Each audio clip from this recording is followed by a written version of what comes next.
Welcome to the best of WatchMojo. In this series, we're turning back the clock to show you some great early videos from the channel that you might have missed. Who's your plastic surgeon, Tim Burton? They asked for it, and they got it. This guy has an ego. When Trump bangs a supermodel, he closes his eyes and imagines he's jerking off. Welcome to WatchMojo.com, and today we're counting down our picks for the top 10 celebrity roasts. You could have come up with other characters your fans have never seen, like Larry the dentist, or Larry the librarian, or Larry the high school diploma.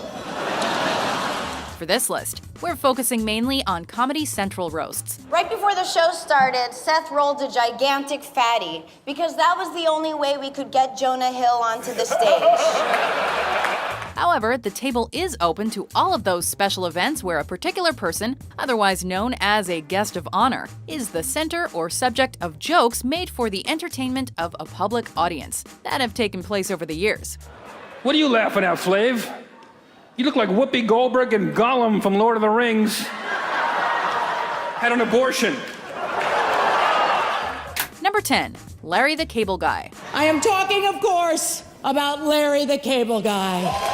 You might be wondering why Comedy Central decided to host a redneck roast, but perhaps the bigger question is why Marsha Brady ended up on stage. The answer? Because he wanted someone he used to masturbate to in high school, and Mr. Ed wasn't available.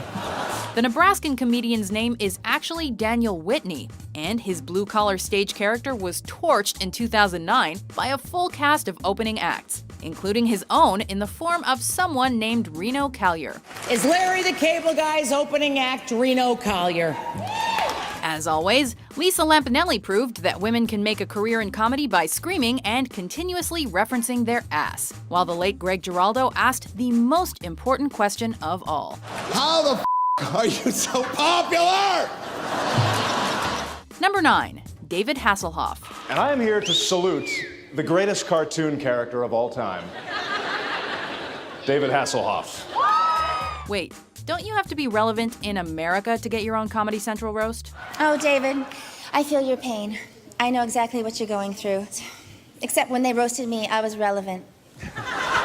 Aside from his surprising music career, David Hasselhoff is most famous for his association with Kit and Tits. And somehow this was reason enough to organize a group of C-level comedians and Hulk Hogan in a room. Look at you. You look like Dog the Pastrami Hunter. Well, actually, it was Hoff's drunken meltdown that led to the affair.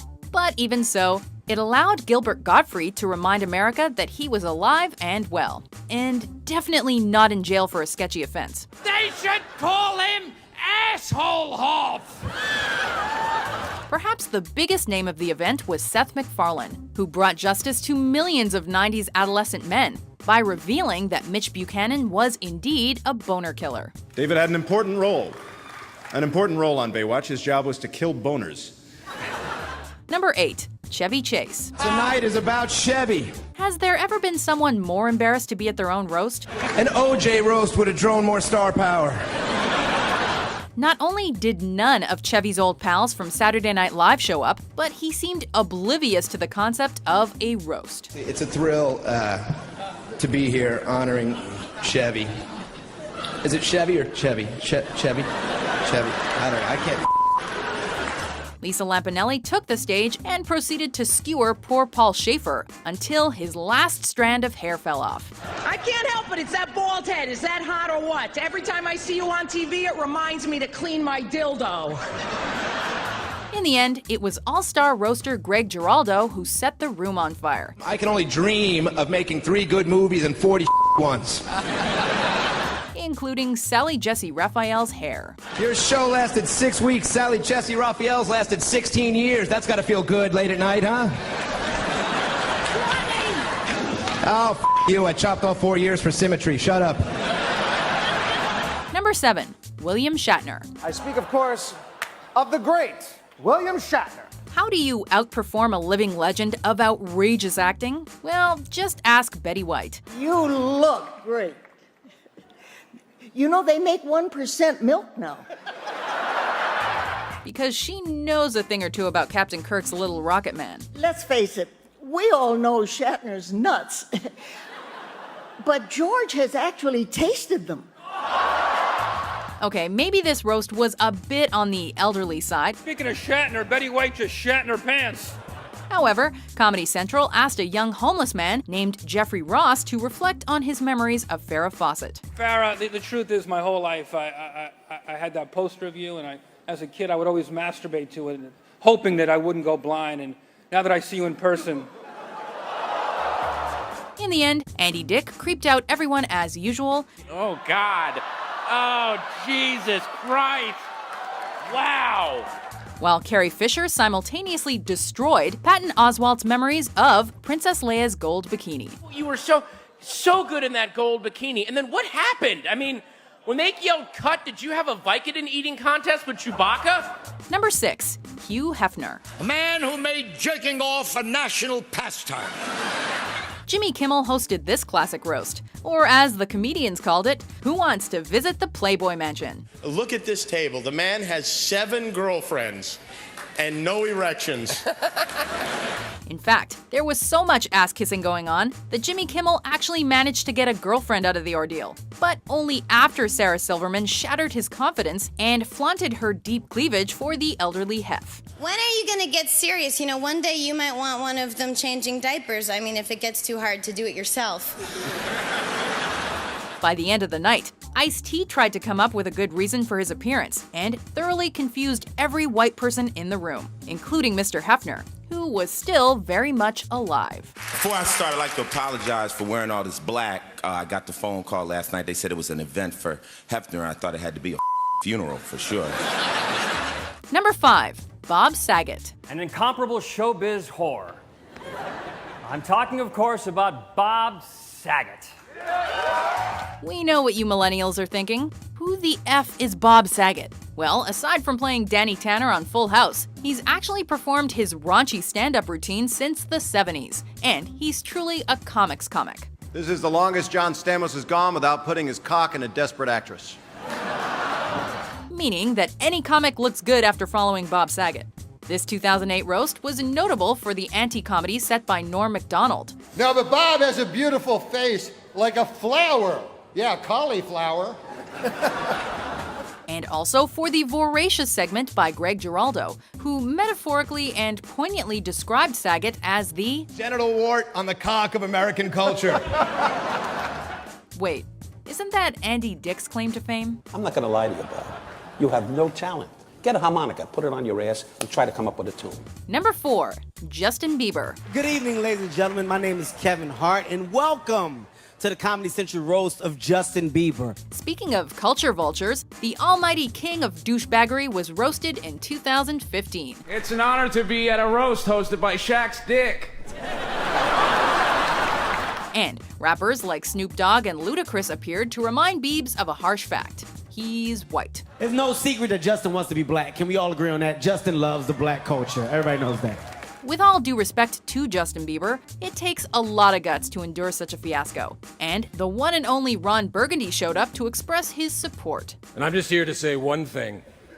You people don't know what the hell you're talking about. However, it was Jeffrey Ross who asked the most important questions about Bieber's career. You have such a huge career behind you. And brilliantly labeled the cocky kid as the King Joffrey of pop. Believe it. But lately, a lot of people have been pointing their fingers at you. And those are just lesbians showing the barber how they want their hair cut. Number 3, James Franco. My name is Seth Rogen. Welcome to the Comedy Central roast of James Franco. Long before James Franco became America's modern-day Renaissance man, he starred as the iconic James Dean. Everybody thinks I'm great except you. And if you ask Seth Rogen, it was a perfect fit. James became famous for playing James Dean, which makes sense because they both sucked some dicks and made 3 good movies. This 2013 roast featured an all-star cast of giggling potheads, all of whom served as the laugh track for Andy Samberg's vicious takedowns. Aziz's parents are from India and he's from South Carolina. Hey Aziz, what's it like to have a unique perspective on what it means to be American, you bag of shit?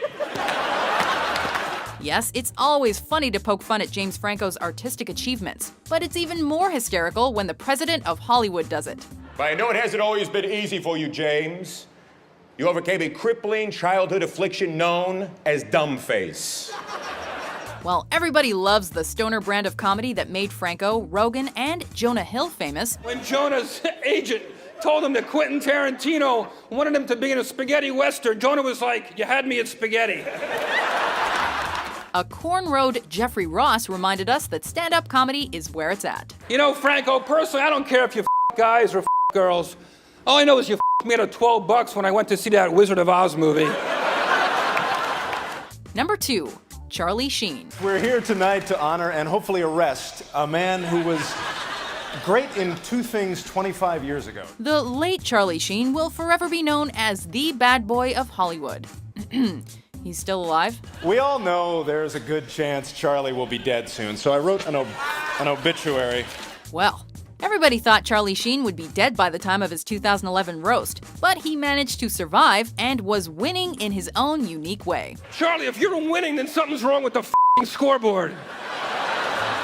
Led by roast master Seth MacFarlane, a collection of equally troubled individuals questioned the idea of Charlie Sheen. No, he's my friend. I've known him for about 18 years, and I can tell you, he's nothing like the character he plays on TMZ. Along with the idea that he might have a dead hooker or two in the basement. Seth MacFarlane, the only difference between you and the hooker Charlie locked in the closet is that the hooker eventually came out. In all seriousness, though, is Charlie Sheen really still alive? Drugs couldn't kill me. Sex couldn't kill me. The press couldn't kill me. 2.5 men couldn't kill me. Before we unveil our top pick, here are a few honorable mentions. What you gonna do? You know you lucky I can't stand the sight of blood. Especially your own blood. He's dried out, ashy, and wishes he was taller. Flav, you look like one of my blunts, except smaller. There's no point in trashing your face because your surgeon already did that for us. I was the night that Willie Shoemaker, the jockey, was there and told Johnny he weighed only 92 pounds, so soaking wet. You. Number 1, Pamela Anderson. We are here tonight, of course, to honor Pamela Anderson, who showed us just how far a woman can go when she believes in herself and gets a pair of volleyball-sized breast implants. She became an international sex symbol for 2 simple reasons: the success of Baywatch and the sex tape to end all sex tapes. Oh, and also her large set of breasts. You're a Canadian, but those tits were made in America. So, was it a big surprise when this roast featured set after set of constant sex jokes? Of course not. And it was extraordinarily spectacular. And boy, do you know how to give great head. But then again, with your acting skills, I guess you have to. Especially when a hammered Courtney Love appeared on stage, along with the queen of questionable sex comedy, Lisa Lampanelli. She has dated Scott Baio, the singer from Poison, and the drummer from Motley Crue. Her life story should be a show on VH1 called I F***ed the 80s. This 2005 roast was hosted by Jimmy Kimmel, and while most resorted to jaw-dropping sex jokes, it was Greg Giraldo who shook things up and claimed his place as the ultimate celebrity roaster. Speaking of anal warts, good to see Courtney Love here. Do you agree with our list? I say let the past stay in the past, with John Lovitz. Which is your favorite celebrity roast? You are a big, ghoulish woman. I'm talking to you, Carrot Top. For more mind-blowing top 10s published every day, be sure to subscribe to WatchMojo.com. I do think one day Jonah will win an Oscar. Meyer, Hot Dog Eater of the Millennium Award. Do you agree with our picks? Check out these other great clips from WatchMojo and subscribe for new videos every day.